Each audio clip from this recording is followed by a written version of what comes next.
every night, patrols in the hills and in the woods.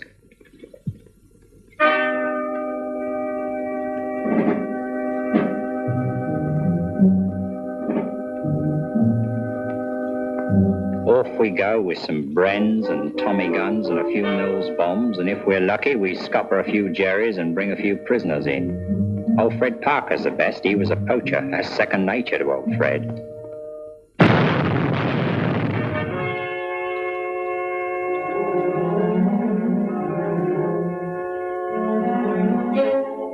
When we get back, we're camouflaged so you can't tell whether we're men or walking lumps of mud. We picked up about half Tunisia when we got back this morning. We just about scraped it off when we had to go out again at dusk and pick up the other half. Great life. You'd think mud would be different in Africa. Different from France, say. Old Fred says it weighs heavier here and don't smell the same, but me, I can't tell any difference. It turns white bread into brown just like the other stuff. Keeping the automatics and rifles clean is the worst. Old Fred's only got about half the tail of his shirt left. There's one thing we do thank God for, the mules. Fancy that, mules. If it wasn't for the mules, we'd just about starve. Not that we eat them, I don't mean that, but they bring up the rations, see? Nothing but mules or eagles could ever get here. Mud, just mud. I told my girl I'll stick to her like mud, and I can't say more than that. Whenever the fields were dry enough, our planes took off to tackle the Luftwaffe. Though still outnumbered, in 4 weeks they shot down 241 enemy aircraft, for a loss of 89 of our own.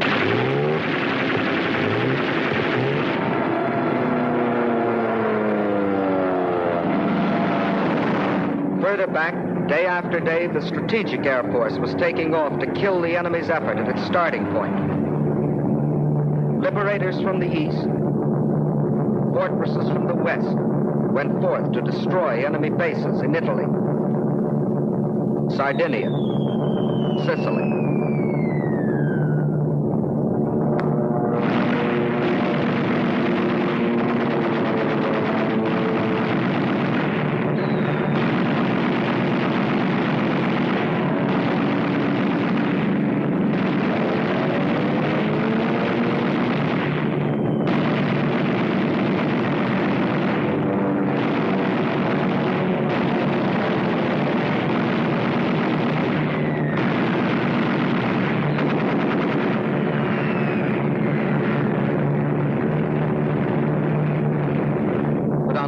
No offensive could be launched until spring. Against its coming, there was to be, on either side of the great dorsal, a building up of power.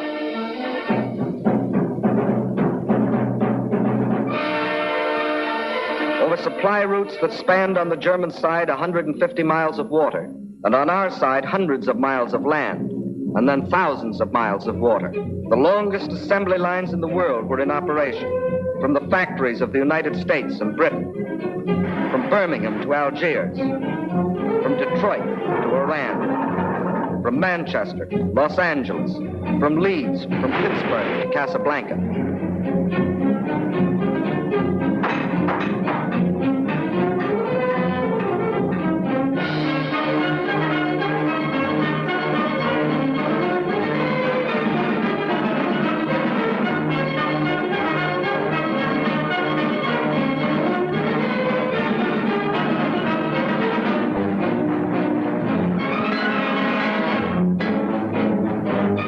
Trains were assembled on the spot, loaded with freight and sped forward. The South Atlantic became an airway as well as a seaway. From Brazil, flights of P-38s equipped with extra fuel tanks were flown across the seas. Each flight led by a flying fortress which provided navigation. From Gibraltar, aircraft which had been brought by ship from Britain and reassembled on the Rock were flown off to Tunisia. Nearly 1,500 planes reached the front by this route.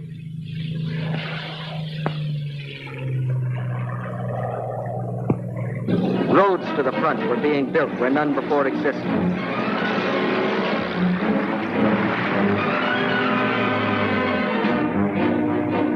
On wet, still unfinished landing strips, giant planes sat down with cargoes of materiel. Our reservoir of power was filling up.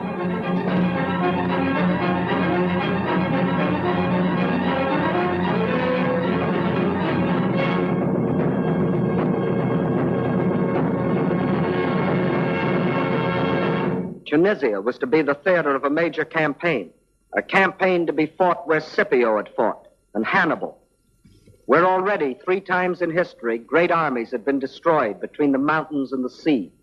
These hills and plains were again to echo to the tempest of battle. Not now the trumpeting of elephants, but the crash of tanks and artillery.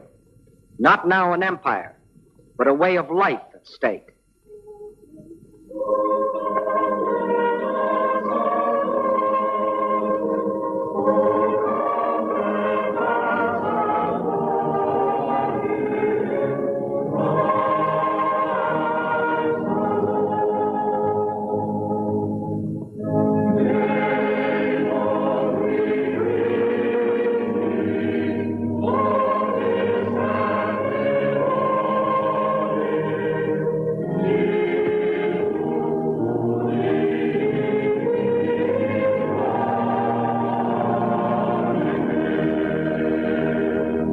On this Christmas 1942, our soldiers and airmen in Tunisia and the Western Desert gathered together in little churches or under the open sky.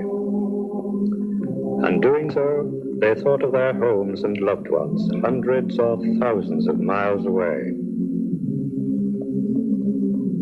Our soldiers' thoughts were of New York and the Middle West, of the cities and villages of France, of the plains and hills of India, of homes in Cape Town and the African veldt, or among the snows of Canada, or in the Christmas sunshine of New Zealand and Australia, and among the fog and rain of London and Edinburgh. And they thought of their comrades who had already been killed, and of the cause for which they had been killed, the cause that had brought all of them across the seas to fight, the cause of liberty and tolerance and dignity and peace, and of how the horizon was brightening a little, as though a new day were being born.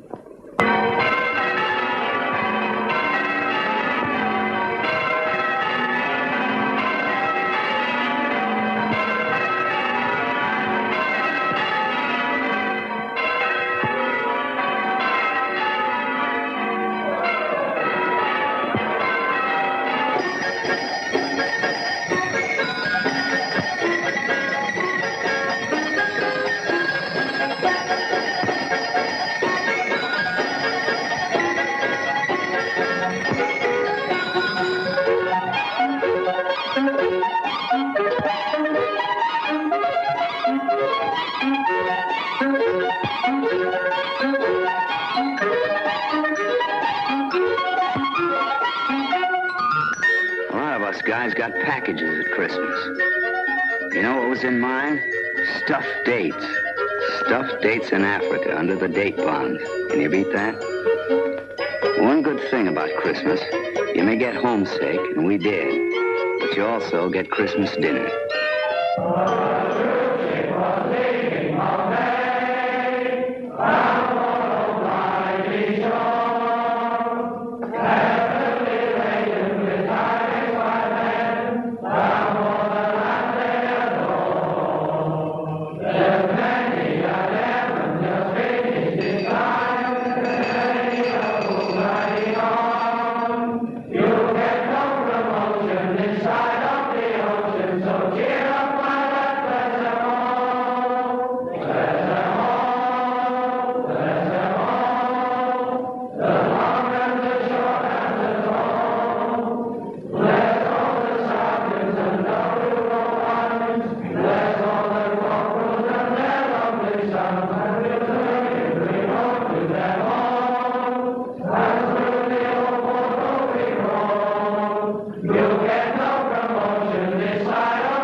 Fed well at Christmas, including the pets.